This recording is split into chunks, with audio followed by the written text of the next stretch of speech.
De Timothée, chapitre 2. Toi donc, mon enfant, fortifie-toi dans la grâce qui est en Jésus-Christ. Ce que tu as entendu de moi en présence de nombreux témoins, confie-le à des personnes fidèles qui soient capables de l'enseigner aussi à d'autres. Souffre avec moi comme un bon soldat de Jésus-Christ. Aucun soldat en service ne s'embarrasse des affaires de la vie courante s'il veut plaire à celui qui l'a recruté. L'athlète n'est pas couronné s'il n'a pas lutté en respectant les règles. Le cultivateur qui travaille dur doit être le premier à récolter les fruits. Comprends ce que je dis, et que le Seigneur te donne en effet de l'intelligence en toutes choses. Souviens-toi de Jésus, le Messie ressuscité, issu de la descendance de David, conformément à l'évangile que je prêche et pour lequel je souffre au point d'être enchaîné comme un malfaiteur. Mais la parole de Dieu n'est pas enchaînée. C'est pourquoi je supporte tout à cause de ceux qui ont été choisis, afin qu'eux aussi obtiennent le salut qui est en Jésus-Christ avec la gloire éternelle. Cette parole est certaine. Si nous sommes morts avec lui, nous vivrons aussi avec lui. Si nous persévérons, nous régnerons aussi avec lui. Si nous le renions, lui aussi nous reniera.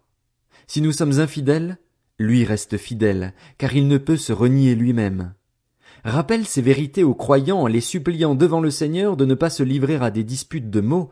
Elles ne servent à rien, si ce n'est à la ruine de ceux qui écoutent. Efforce-toi de te présenter devant Dieu comme un homme qui a fait ses preuves, un ouvrier qui n'a pas à rougir mais qui expose avec droiture la parole de la vérité. Évite les bavardages profanes, car ceux qui s'y livrent avanceront toujours plus dans l'impiété et leur parole propagera son infection comme la gangrène. C'est le cas d'Hyménée et de Philette. Ils se sont détournés de la vérité en affirmant que la résurrection est déjà arrivée, et ils ébranlent la foi de certains. Cependant, les solides fondations posées par Dieu subsistent, porteuses de cette inscription. Le Seigneur connaît ceux qui lui appartiennent et, tout homme qui prononce le nom du Seigneur, qu'il se détourne du mal. Dans une grande maison, il n'y a pas seulement des ustensiles d'or et d'argent, mais il y en a aussi en bois et en terre. Les uns sont d'un usage noble, les autres d'un usage méprisable. Si donc quelqu'un se purifie de ces choses, il sera un vase d'usage noble, saint, utile à son maître, prêt pour toute œuvre bonne.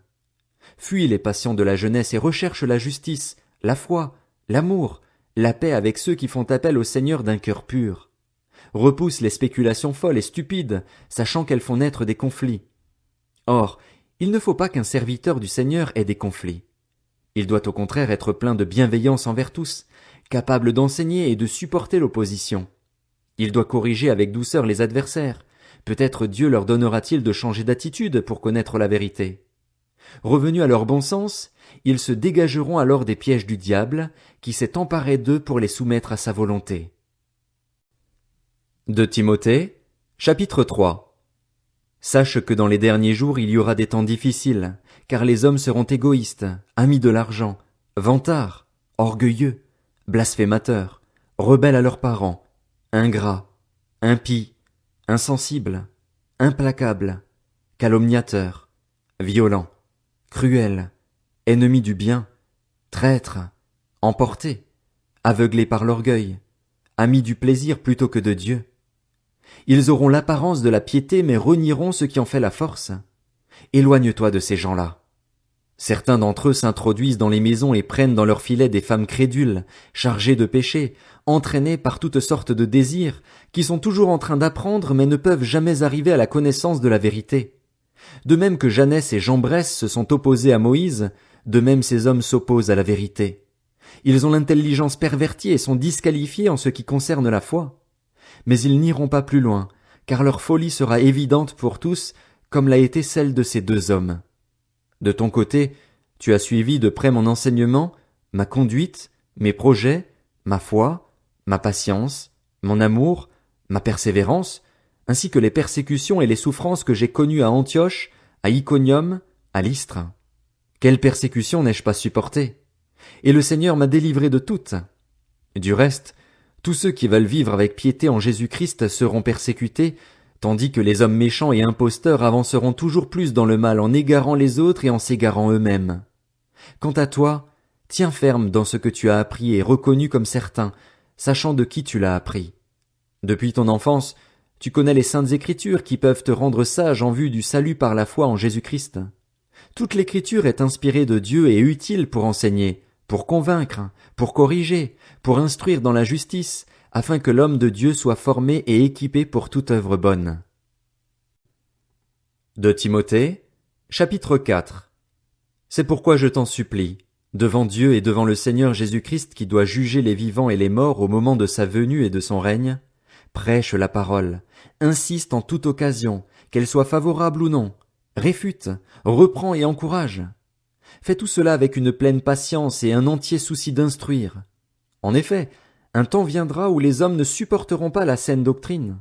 Au contraire, ayant la démangeaison d'entendre des choses agréables, ils se donneront une foule d'enseignants conformes à leurs propres désirs.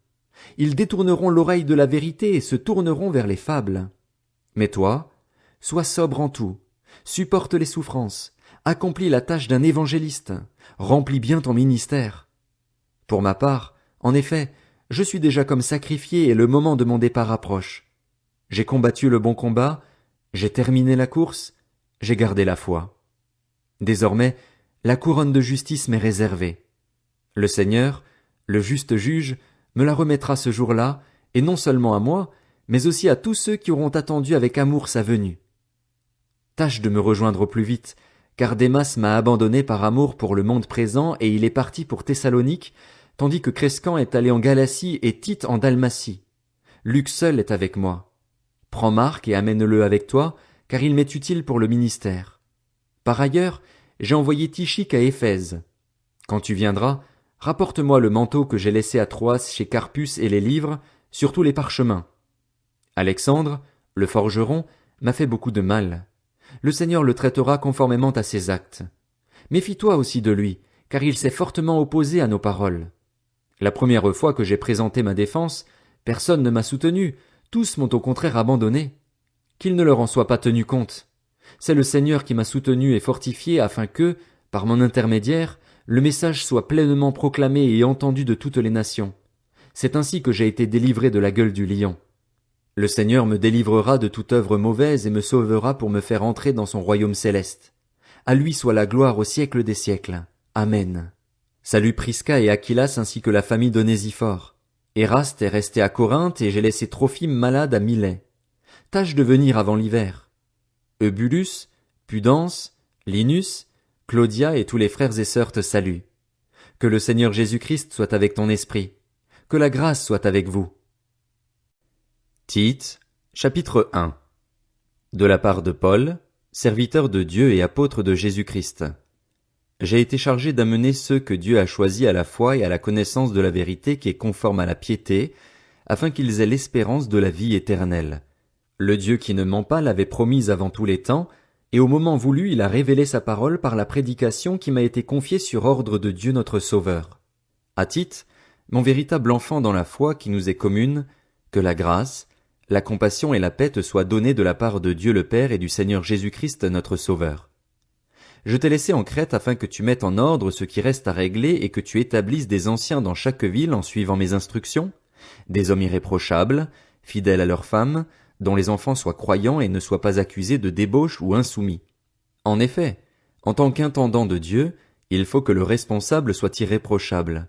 Il ne doit pas être arrogant, colérique, buveur, violent ni attiré par le gain. Il doit au contraire être hospitalier, ami du bien, réfléchi, juste, saint, maître de lui, attaché à la parole digne de confiance telle qu'elle a été enseignée, afin d'être capable à la fois d'encourager les autres par la saine doctrine et de réfuter les contradicteurs. Il y a en effet beaucoup d'hommes insoumis, des discoureurs creux et trompeurs, surtout parmi les circoncis. Il faut leur fermer la bouche, car ils bouleversent des familles entières en enseignant ce qu'il ne faut pas pour un gain honteux. L'un d'eux, leur propre prophète, a dit « Les Crétois, toujours menteurs, de méchantes bêtes, des goinfres paresseux. » Ce témoignage est bien vrai. C'est pourquoi reprends-les sévèrement afin qu'ils aient une foi saine et qu'ils ne s'attachent pas à des fables juives et à des commandements émis par des hommes qui se détournent de la vérité. Tout est pur pour ceux qui sont purs, mais rien n'est pur pour ceux qui sont souillés et incrédules. Bien plus, leur intelligence et leur conscience sont souillées. Ils prétendent connaître Dieu, mais ils le renient par leur manière d'agir. Ils sont abominables, rebelles et incompétents pour la moindre œuvre bonne.